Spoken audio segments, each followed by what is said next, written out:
Decision-making tools. How do you make decisions in politics as a citizen? How to make proper decisions. So I want to give you a couple of tools that you can use when you're getting a lot of information and if you want to make good political decisions. Number one, understand how you are influenced. Understand what influences you, right? The first thing that influences you are experiential relevant sources, right? We're talking about your family, your peers, your church, your local organizations. Emotive. You're talking about emotive sources, right? Art, media, music, right? Social media, for example. When you talk to Gen Zs, Gen Ys, Gen Alphas, they're very much influenced by social media sources on their ideological leaning. And then logic and empiricism. Empiricism, we can think about academia, right?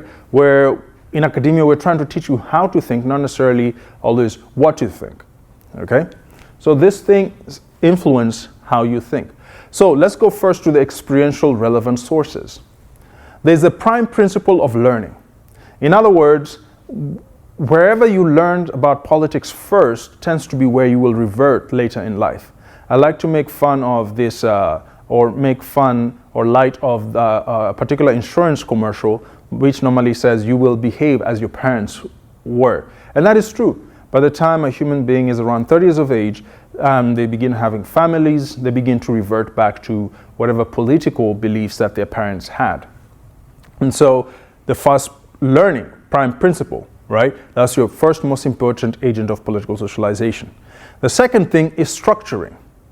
Structuring is about nurturing, right? And so how were you nurtured? That, your environment, where did you come from? Urban, rural, suburban, right? Depending on where you come from, that will influence your political ideology and how you're politically socialized. And then age cohort tendency. Which generation do you belong to?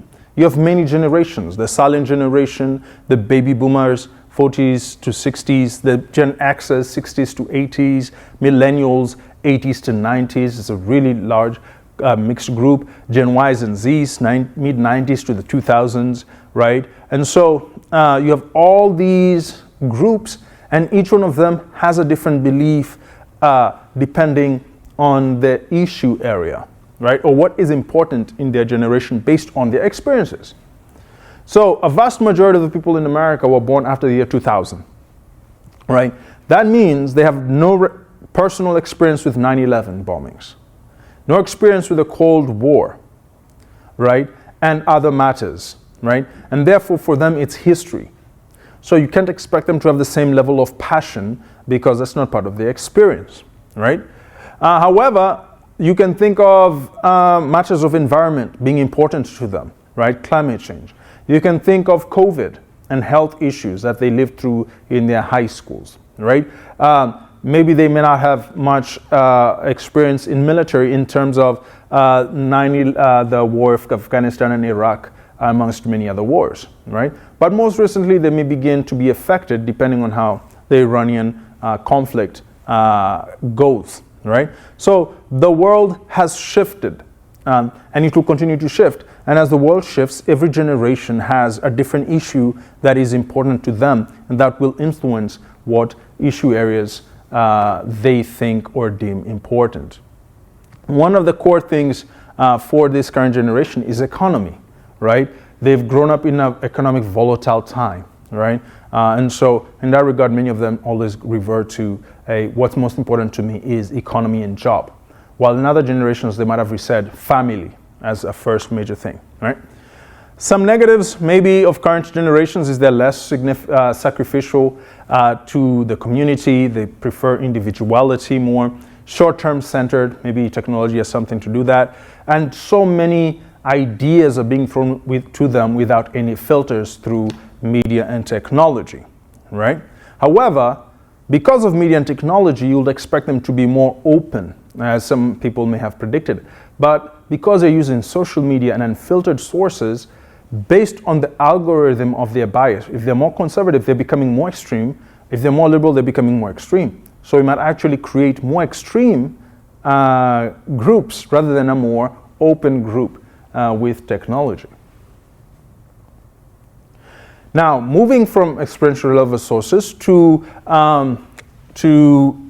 emotive sources, right? Before I used to talk about print, newspapers, TV, news, etc. Well, in reality, a large part of upcoming adults get their news and their sources from their cell phones, right? And that's just a reality of where we seem to be going. The president himself in the United States has more reach through social media tweets and texts, right? And so that's going to be the new way we're going to deal with political socialization and how different generations are influenced in art, in music. And I normally say this is second most powerful, right? You'd be surprised how much music, art, and media, in this case social media, influences and will influence the next generation, right? Because it is a linkage institution. They're being connected to the politicians and government through their cell phones, and therefore they're able to be somewhat conditioned, if we can say. Finally, empirical sources. So we're talking about academia, right? We are trying to teach you how to think. We're trying to make you informed. We want you to know about history so that you don't repeat negative mistakes. I normally say there is political probing and political defending. If you're taking a debate class, you are just learning key points in order to win an argument. I normally say there are two core differences. There's political probing and political stance. If it's a debate class, you're just learning your core arguments in order to defeat somebody else's arguments, right? So there's a lot of debates, and that's mostly defending a particular stance. However, I argue in academia, we're taking a step further beyond that. We don't want you to just defend a point, we want you to empirically think and analyze all angles, right? And in this case, we want you actually to do research. We want you to grow in learning, right? So we want you to be innovative, we want you to be creative, so you can have academic excellence, right? And so in order to do that, I want to give to you a few questions, right? A few philosophical questions to think through as you're thinking about what issue areas you will support, what ideas you will lean towards. The first question is origin. There are 4 questions of man. Origin. Where did you come from? Where did man come from?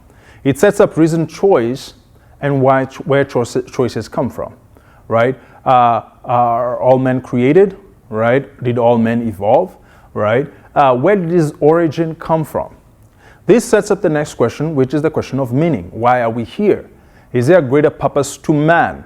Is there an external reason to man? Do we follow law that men are created in God's image and they're supposed to continue with this order? Or is there no reason? Then morality, right? Because the next thing is what gives life meaning, right? What sets up bounds of choice? Morality puts boundaries on choice. Or are there any boundaries, right? Again, every question builds on the other. And finally, destiny.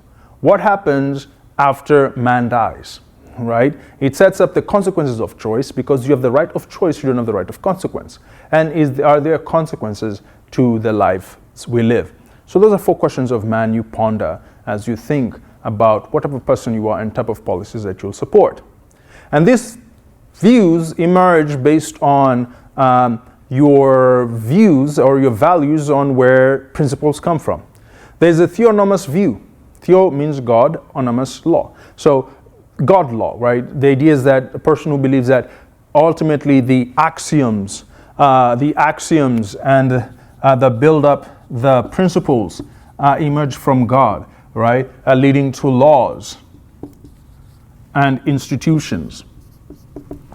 Heteronomous means another law, right?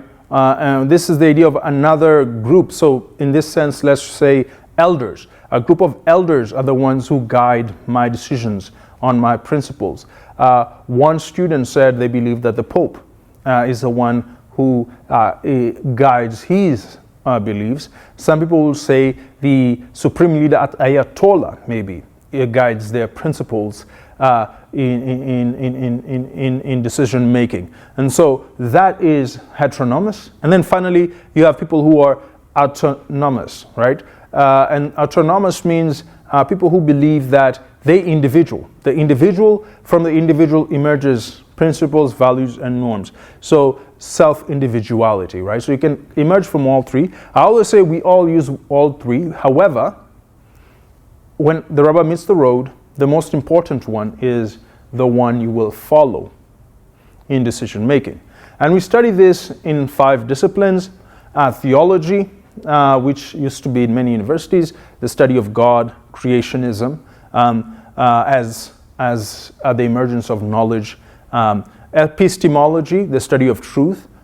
This can be in logic, right? What is actually true? What is a truth statement? And how can we argue a justified belief? Metaphysics, when we're studying tangible, right? Biology, chemistry, to come out with what is true. Anthropology, where we're studying man and society and how different societies have handled different issue areas. And then ethics, the study of morality, the study of what is good versus bad, right versus wrong, right? And so those are different ways in which we study these political issues. Now, within all of that, what are some simple exercises you can use when you have been given an argument, maybe by a politician? Number 1, seek truth, seek knowledge, right? This means collect and observe. Empiricism. Observe, collect, and review, right? And so we create important questions through observation, and we use those to probe further. So as more information I collect, more data I collect, the better it is for me. So I can collect information from different views and arguments. Then when I have all this information, I subject it to 3 tests. Number 1, the first test is of experiential relevance. Does the argument correspond to my experiences or experiences similar in human society, right? And so the first thing is, when I hear argument, does it reflect experience, right? Can I find this in history? Can I find this in my own experiences? So I can say, okay, yeah, I've seen that before, I've experienced that, so it probably might be true. The second one is logical consistency. Are the arguments being given logical? Are they coherent, right?